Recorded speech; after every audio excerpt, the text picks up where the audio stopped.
بنا إلى الرحمن مولاكم عسى نحظى عسى نعطى مزايا من مزاياكم سرحنا تشانا وتشاكم سلام الله حياكم وإن الله ترعاكم وصلى الله مولانا وسلم ما عديناكم على المختار شافئنا مقنا وإياكم. السلام عليكم يا رب. السلام عليكم يا رب. السلام عليكم يا رب. آمين وأسرع رحمة نازلة بركة الشافعة ثم إلى الرابع آمين يا رب. ثم إلى آمين يا رب. آمين يا رب. البلدة و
وسلم وبارك عليه.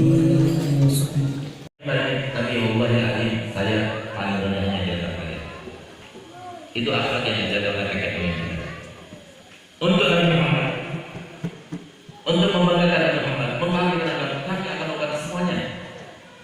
Kita akan korbankan semuanya. Nyawa sekali kami akan korbankan. Itu didikan daripada kakek moyang kita. Kita tidak ingin jabatan, kita tidak ingin kekayaan, tapi kita ingin membanggakan dari kita Nabi Muhammad SAW. Kenapa? Kenapa Nabi Muhammad dalam hadisnya selalu mengatakan, Innama ana basyarun mithlukum, innama ana basyarun mithlukum, aku ini manusia biasa loh, sama seperti kalian. Selalu beliau katakan di mana-mana di hadis-hadis itu beberapa macam hadis selalu beliau katakan. Kenapa? Karena beliau itu manusia biasa sama juga seperti kita punya perasaan, bisa marah, bisa kecewa, bisa bahagia. Siapa sih yang tidak senang anak cucunya dihormati, dimuliakan? Apakah itu adalah suatu pekerjaan yang sia-sia? Apakah Nabi Muhammad tidak akan membalasnya? Padahal Nabi Muhammad telah bersabda dalam hadisnya, "Ana khairul mujadin, fa in ahsana ahadukum ila ahadin falam yujazihi fa ana ujazihi yaumil qiyamah."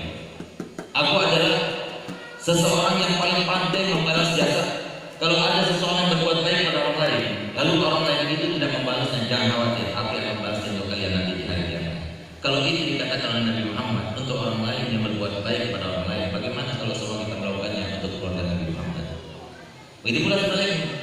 Siapa yang tidak sedih, anaknya, cucunya, kemudian dihujat, dicaci maki, difitnah, apa Nabi tidak sedih sebenarnya? Itulah maksudnya kata Nabi Muhammad, "Innama ana basyarun mithlukum, aku ini manusia biasa sama seperti kalian." Itu arti yang pertama. Yang kedua apa? Beliau itu manusia biasa, punya cita-cita, punya anak-anak, punya harapan, punya sebuah permintaan sama seperti kita. Nabi Muhammad juga berdoa. Tapi bagaimana kita tahu apa cita-cita Nabi Muhammad? Apa harapan Nabi Muhammad? Maka berarti tinggalkan saja pondok itu dalam manfaatnya. Kenapa? Karena setan sangat tahu, sangat pandai, sangat lihai, tahu dengan celah-celah. Tapi kalau sama pondok pesantren itu baik, manfaat, maka pasti ada musuh-musuhnya, tetangganya, keluarganya, atau apa saja yang akan menghadang kesuksesan daripada pendidikan pesantren di sini. Karena mohon maaf, pondok pesantren ini bukan tahlilik, kekoli, syafudin, tidak. Tapi mereka semuanya itu mendapatkan julukan dan mereka bersedia untuk menjuluki diri mereka dengan Khadimul Ma'had, sebagai pelayannya pondok. Sedang pondok itu milik siapa? Pondok itu milik Allah dan Rasulnya Muhammad SAW. Yayasan. Oleh karena itu, kalau seumpama pondok pesantren itu kemudian ada yang memusuhinya, berarti pondok ini termasuk pondok yang diridhoi oleh Allah SWT. Sehingga saya masuk ini bagaimana caranya supaya amburadul, bagaimana caranya supaya tidak terlaksana sesuai dengan kata moyang yang dibuat. Ini yang akan terlaksana. Dan semoga pondok ini termasuk ada musuhnya. Kalau tidak ada musuhnya berarti termasuk yang tidak ada kebaikannya dan manfaatnya. Tapi cara menghadapi musuh itu bagaimana? Saya punya abah telah menerangkannya. Senjata daripada seorang dai, senjata daripada seorang alim, senjata bahkan daripada seorang mukmin itu adalah 3 hal. Itu wasiatnya Nabi Muhammad untuk sahabatnya, wasiatnya Nabi Muhammad untuk para nabiin, wasiatnya Nabi Muhammad untuk semua umatnya sampai akhir kiamat. Kalau semua kita berpegang teguh dengan senjata tersebut cukup, lebih tajam daripada pedang, lebih dahsyat daripada bom, lebih cepat daripada roket, lebih menghancurkan dan lebih memusnahkan daripada bom atom. Apa itu?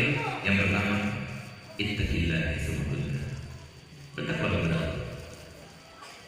Dan takwa itu sebuah pencapaian, bukan sebuah label, bukan sebuah label, bukan sebuah gelar, bukan sebuah pakaian. Mentang-mentang orang itu pakai baju takwa berarti orang itu bertakwa. Tidak. Mentang-mentang orang itu berjamisan, pakai songkok, pakai imamah seperti yang saya pakai ini berarti dia adalah orang yang bertakwa. Benar. Karena bertakwa itu adalah sebuah pencapaian. Sama seperti kalau kita katakan itu orang kaya, itu seorang seorang yang bergelar doktor, itu seorang profesor, itu seorang pejabat, itu pencapaian. Bukan begitu saja kita akan mencapainya, tapi dengan usaha, upaya yang begitu menyulitkan, dengan energi yang banyak terkerahkan, pengorbanan yang begitu banyak telah diberikan, baru dia akan mendapatkan pencapaian itu. Itulah takwa, yang berarti takwa itu adalah melaksanakan semua perintahnya Allah dan menjauhi segala larangannya. Kalau kita sudah bertakwa kepada Allah, di mana saja, maka teknologi yang bagaimanapun akan terkalahkan. Senjata bagaimanapun tidak akan menembus diri. Sehingga kita lihat suatu waktu di Surabaya itu ada makom Habib Syekh Kutubuddin. Habib Syekh berbagi. Habib Syekh berbagi ini, beliau suatu waktu naik kereta api dari Surabaya menuju Purwakarta. Tadi kami ke Purwakarta. Subhanallah, di tengah perjalanan, karena itu pada masa-masa Belanda, beliau kedapatan duduk bersama seorang menir atau seorang Belanda, termasuk yang menjajah negeri kita pada waktu itu. Tiba-tiba Habib Syekh berkata begini kepada yang sebelahnya.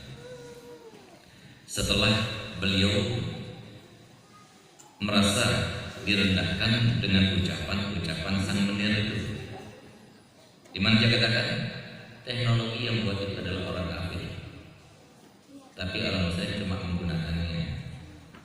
Semua hal-hal yang baru yang bermanfaat yang begitu hebat itu semuanya mereka orang kafir, orang Muslim tidak bisa apa-apa. Sehingga apa kemudian dia katakan, kamu punya anak di Australia belajar? Iya, kok tahu kamu? Itulah teknologi seorang Muslim. Anak kamu berada di dalam satu kamar kos atau menyewa dari satu rumah yang besar. Kalau dia tahu, itulah teknologi seorang Muslim. Kamu ingin membuktikan teknologinya seorang Muslim? Tulis surat, aku sampaikan kepada anak sekalian. Tulis di kertas. Begitu ditulis kertas, dia masukkan ke kantongnya. Begitu dia masuk ke kantongnya, dikeluarkan lagi. Ini balasan daripada anak. Tulisannya persis, kan orang tuanya dia tahu bagaimana tulisannya. Heran dia, bagaimana ini?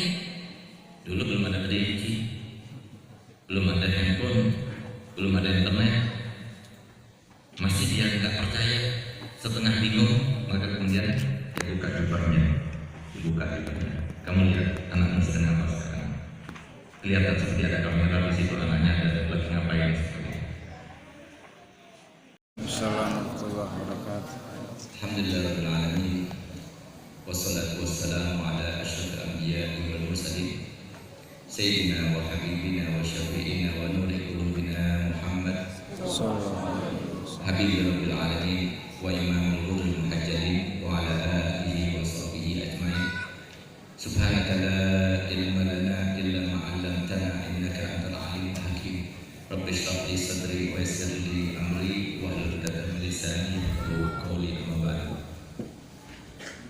Yang sama-sama kita muliakan, kita hormati dan kita cintai, serta kita selalu doakan para pengasuh pondok pesantren Asyrafuddin, para anak cucu daripada Kiai Asyrafuddin yang dimuliakan oleh Allah dan dirahmati oleh Allah, dan menjadi sebab insyaallah kita mendapatkan keberkahan dan rahmat darinya, mendapatkan ilmu yang bermanfaat dari mereka, khususnya Kiai Sanusi, Kiai Mahmud, Kiai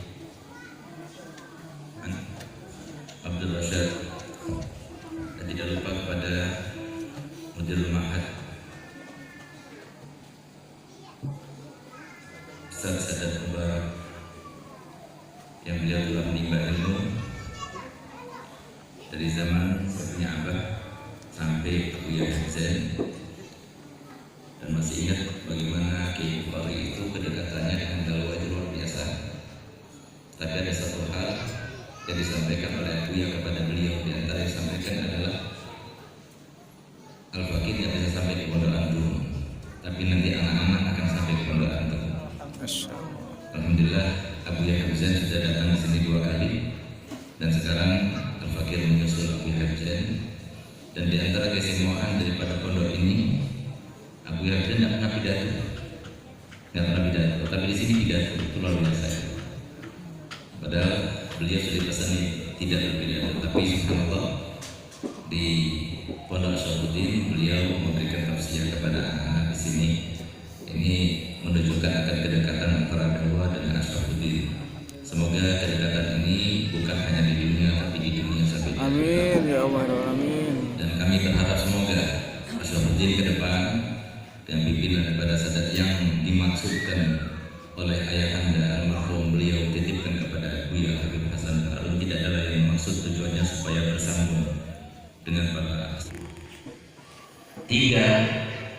Jaga anggota badan kita daripada hal-hal yang diharamkan oleh Allah Ta'ala. Insya Allah kalau kita bisa menjaga 3 hal itu, insya Allah kita akan tahan dan terbentengi daripada godaan setan, sehingga kalian menjadi seorang kiai. Kalau jadi kiai enak kalau jadi kiai, nggak repot-repot kita dari dunia. Mobil di mana-mana. Saya punya mobil, saya ngantar dari Bangil sampai ke Cirebon. Begitu ke Cirebon, mobil saya pun diganti sama Alfa. Jadi nanti apalagi alhamdulillah Jawa Barat masih Alfa. Nanti di Kalimantan begitu. Allahumma sholli wa sallim ala sayyidina Muhammadin sahibil busyra salatan tubashshiruna biha wa ahlana auladana wa jami'a masyayikhina wa muallimina wa talabatana wa talibatina min yawmina hadha ila yawmil akhirah. Allahumma shalli wa sallim ala sayyidina Muhammadin sahibil busyra salatan tubashshiruna biha wa ahlana wa auladana wa jami'a masyayikhina wa muallimina wa talabatana wa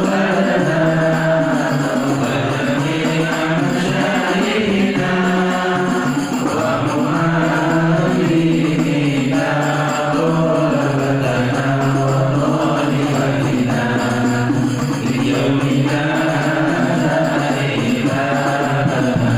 Allahumma shalli wa sallim ala sayyidina Muhammadin sahibil busyra salatan tubashshiruna biha wa ahlana wa auladana wa jami'a masyayikhina wa muallimina wa talabatana min akhirah.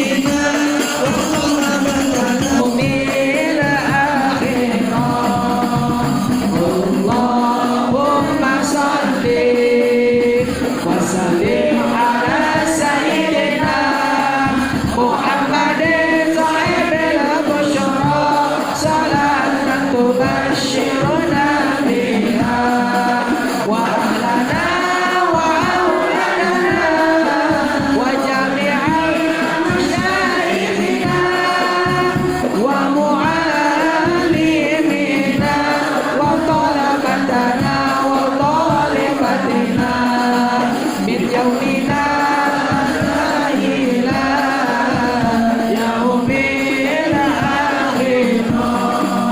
Jadi 1 bulan yang lalu itu ada seorang yang soleh yang melihat Nabi Sallam.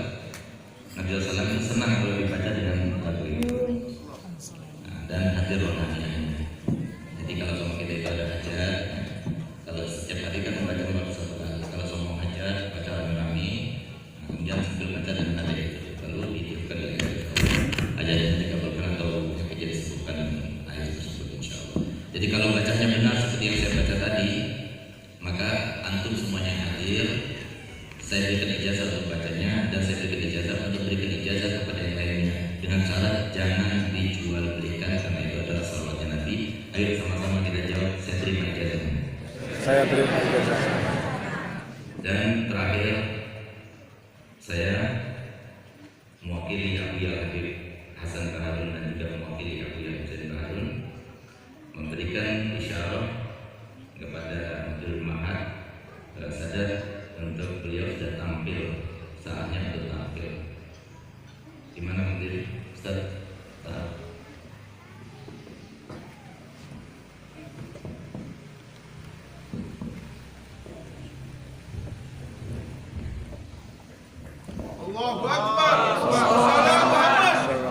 Allahumma salli ala Muhammad. Allahumma salli ala Muhammad. Allahumma salli ala Muhammad.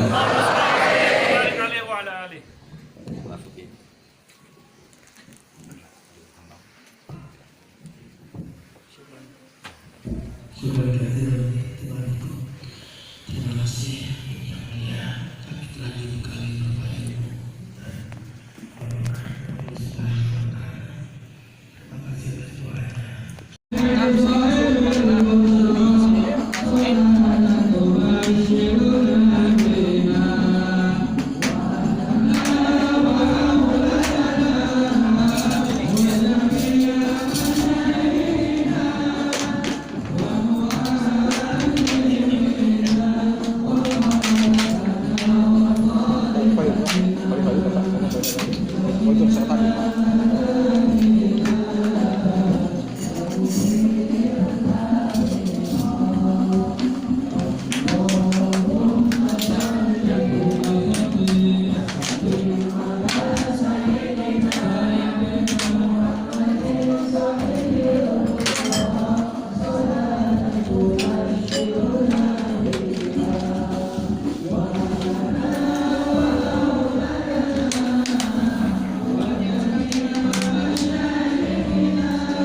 atas doanya.